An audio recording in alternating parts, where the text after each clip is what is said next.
خداوند یسوع مسیح کے بابرکت نام میں آپ سب کی سلامتی ہو۔ ناظرین، ہمارا آج کا ڈیووشن لیا گیا ہے مقدس یعقوب کا عام خط، اس کا دوسرا باب اور اس کی 18ویں اور 19ویں آیت میں سے۔ کلام مقدس میں یہ مرقوم ہے، بلکہ کوئی کہہ سکتا ہے کہ تو ایماندار ہے اور میں عمل کرنے والا ہوں۔ تو اپنا ایمان بغیر اعمال کے تو مجھے دکھا، اور میں اپنا ایمان اعمال سے تجھے دکھاؤں گا۔ تو اس بات پر ایمان رکھتا ہے کہ خدا ایک ہی ہے، خیر اچھا کرتا ہے۔ شیاطین بھی ایمان رکھتے اور تھر تھراتے ہیں۔ کلام مقدس کے پڑھے اور سنے جانے پر خداوند کی برکت ہو، آمین۔ ناظرین، ہمارے آج کے ڈیووشن کا عنوان ہے مضبوط ایمان، اور اسے پیش کرنے کے لیے ہمارے ساتھ تعاون کیا ہے بیکن لائٹ سے ورڈ ایٹ ورک نے۔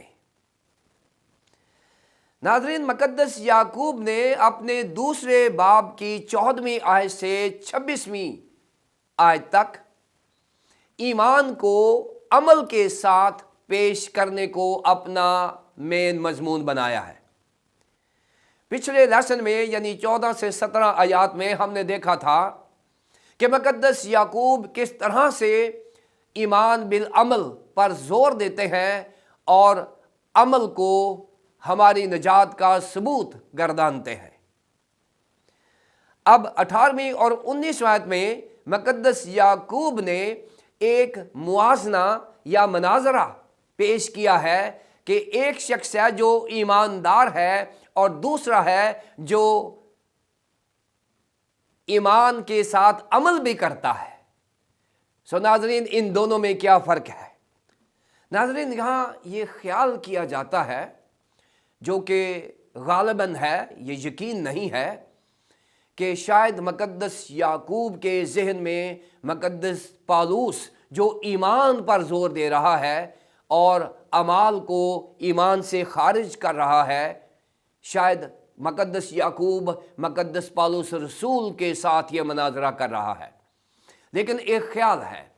لیکن یہاں پر کچھ بھی ہو، مقدس یعقوب نے اعمال کو اپنا ثبوت بنایا ہے نجات کا، اور مقدس پالوس رسول نے ایمان کو اعمال سے نجات سے علیحدہ کیا ہے کہ اعمال سے نجات نہیں ہے بلکہ ایمان سے ہے، اور مقدس یعقوب یہ کہتے ہیں کہ ہمارے اعمال ہماری نجات کا ثبوت ہیں۔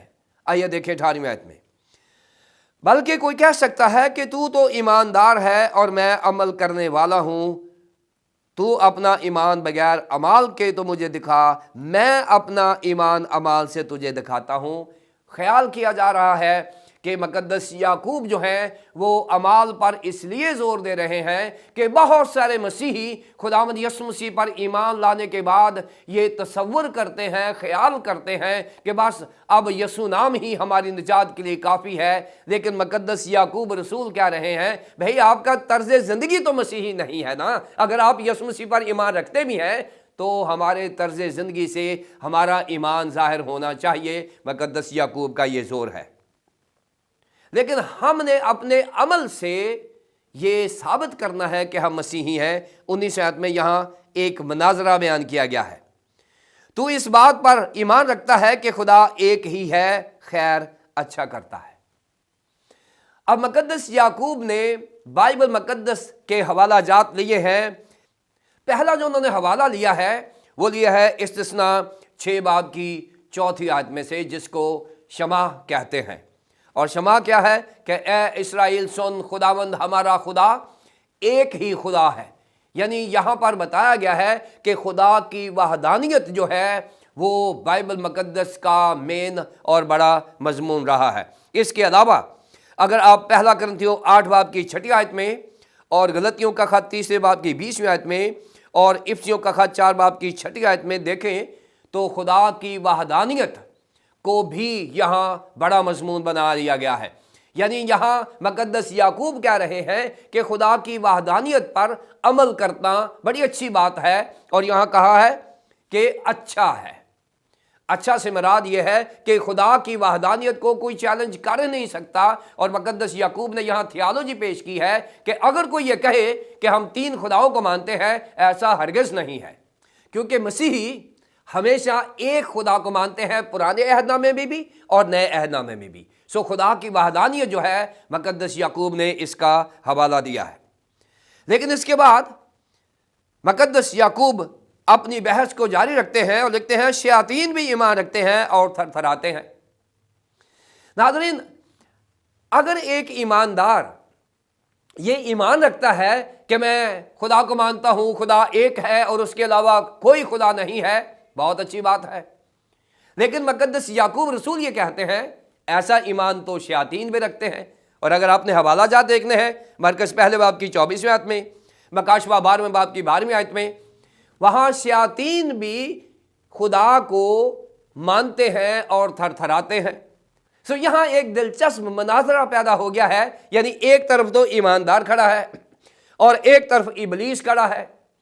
और ईमानदार कहता है खुदा एक है, इबलीस भी कहता है खुदा एक है। तो मुकद्दस याकूब कहते हैं, आप दोनों में से कौन सच्चा है?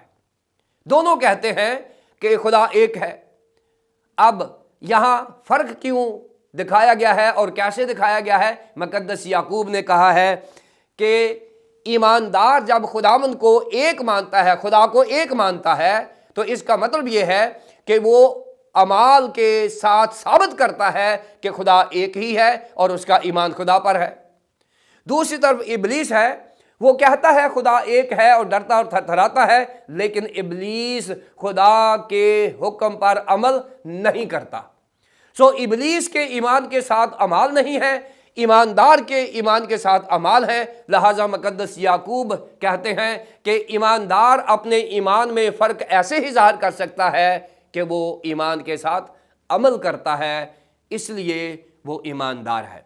वरना इबलीस के और ईमानदार के ईमान में मुकद्दस याकूब कहते हैं कोई फ़र्क नहीं है। नाज़रीन, दूसरे बाब की 14वीं से 17वीं आयत तक हमने देखा कि बाअमल ईमान ही मसीही ईमान है। फिर 18वीं 19 आयत में देखा कि अगर ईमान के साथ अमल नहीं है तो शयातीन के ईमान में और ईमानदार के ईमान में कोई फ़र्क नहीं है। शायद हम ये तसव्वुर करते हों कि हम हर इतवार चर्च में जाते हैं या हम कलीसिया में बड़ी पोजीशन रखते हैं, हम कलीसियाई कामों में दिलचस्पी लेते हैं, हम चंदा देते हैं, अपनी दायकी देते हैं या जो भी कलीसियाई काम हैं उनमें हिस्सा लेते हैं। तो नाज़रीन, अगर हमारे ईमान के साथ हमारा तर्ज़ ज़िंदगी मसीही नहीं है तो मुकद्दस याकूब ये कहते हैं कि हमारे ईमान में और इबलीस के ईमान में कोई फ़र्क नहीं है। मुकद्दस याकूब का जहन ये है कि हम इबलीस के ईमान को झूठा करार दें क्योंकि वो अमल नहीं करता, और ईमानदार के ईमान को फ़रोग़ दें ताकि हम अपने तर्ज़ ज़िंदगी से अपने मजबूत और मसीही ईमान का इजहार और प्रचार कर सकें। खुदावंद आपको बरकत दे, आमीन। आइए हम दुआ करें।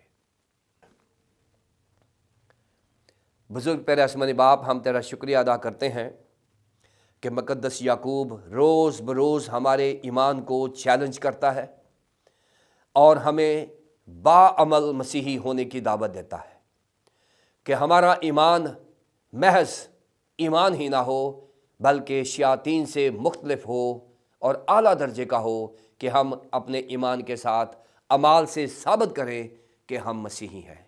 और अगर हम ऐसा नहीं कर सके तो हमें माफ़ फरमा और आइंदा हमें अपने अमाल के साथ अपने ईमान का सबूत देने की तौफीक अता फरमा।